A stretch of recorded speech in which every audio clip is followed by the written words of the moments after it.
नीति वचन 18।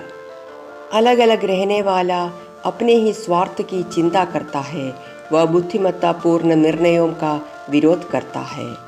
मूर्ख मनुष्य का मन समझ की बातों में नहीं लगता, वह सदा अपनी ही राय प्रकट करता है। जब बुराई आती है तब उसके साथ अपमान भी आता है, अनादर के साथ निंदा का आगमन होता है। बुद्धिमान मनुष्य के मुख से निकले हुए वचन समुद्र के समान गहरे होते हैं, वे ज्ञान के स्रोत और उमड़ते हुए झरने के सदृश होते हैं। दुर्जन का पक्ष लेना और धार्मिक मनुष्य के साथ न्याय न करना अनुचित है।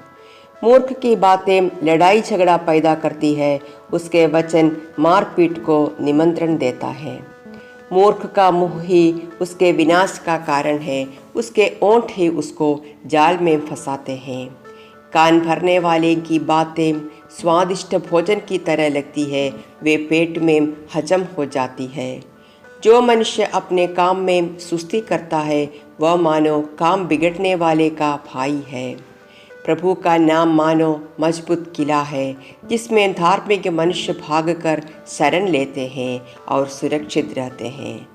धनवान का धन उसका सुदृढ़ नगर है, जो ऊंची दीवार के समान उसकी रक्षा करता है।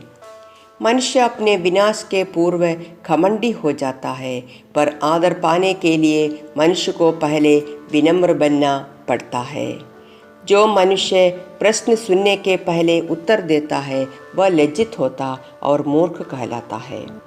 बीमारी की दशा में मनुष्य का आत्मबल उसको संभालता है, पर जब हृदय ही टूट जाता है तब उसको कौन सह सकता।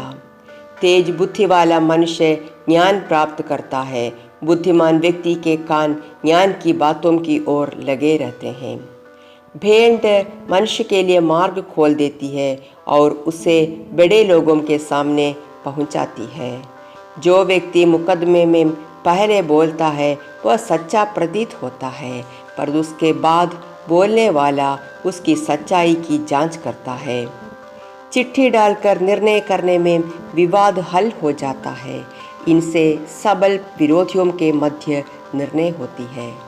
नाराज भाई को मनाना सुदृढ़ नगर पर जय प्राप्त करने के सदृश कठिन है। भाइयों का लड़ाई झगड़ा महल की अर्घ आवों के समान है।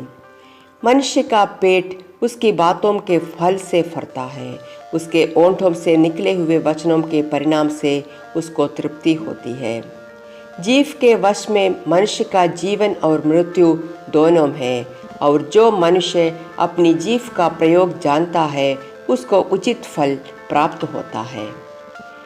जिसने धर्म पत्नी पाली उसको अनमोल वस्तु मिल गई, प्रभु उस मनुष्य पर कृपा करता है। गरीब गिड़गिड़ा कर बोलता है, परंतु धनवान सीधे मुंह उत्तर नहीं देता।